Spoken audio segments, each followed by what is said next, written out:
So, hi guys! Irarap ko na ulit si Ace sa kanyang second nap. So, ipapakita ko sa inyo kung paano ko nilalagay itong wrap.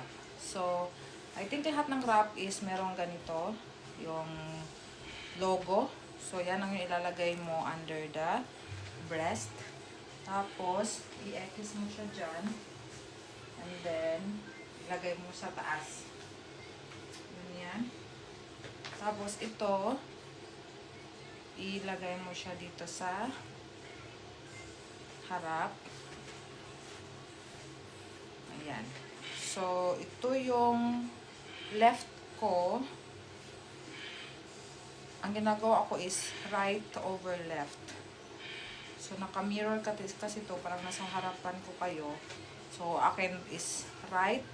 Right siya over left. So, ganun. Then, i-wrap mo lang siya sa waist mo. Then, dito ulit sa harap. Ayan. So, lagay na natin si Ace dito sa ating carrier. Lagay na din. So, paglagay kay Ace, inuuna ko sa left ko. Dad.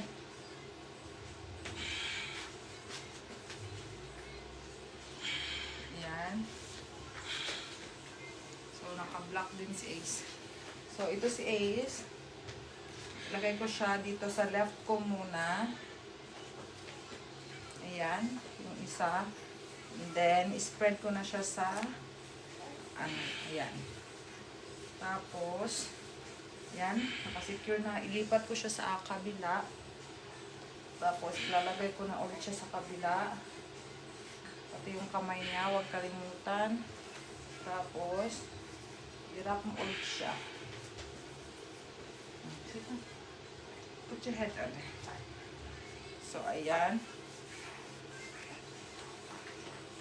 Yan. Yan si Ace na. So, i-position mo lang yung ulo niya na makahinga siya. Tapos, itong legs niya dapat naka-M. Yan. M dapat siya. Make sure na naka-M siya. Opo. Sige na, sleep na ikaw. Tapos, ayan. I-side mo lang siya. Ayaw mag-side ni Ace. I-side ikaw. Ayan. Opo. Kasi nihele-hele ko lang siya. And then, after that, itong may logo, para sa added security, is, asa na ba yan? Ayan. I-ano mo siya. Ipasok mo siya dyan. Then, sa kabila din. Yan, nakalabas na siya. Basta i-make sure mo naka-M yung, niya, M. M yung paan niya. Yan. Tapos, i-ano mo siya sa pagtas. So, ganyan ko nirarap si Ace. So, hands-free na ako. Pwede ko na siyang bitawan. Basta make sure lang ito, naka-M siya. Yan. So, nakakatulog si Ace dito ng 2 to 3 hours. Ayan, after magdede. So, pangalawang nap pa niya to. Natulog siya kanina 12 to 3. Tapos, ayan. Ngayon ulit. So, ayan. Ganyan lang mag-wrap ng baby. Yan. Bye-bye. Thank you for watching.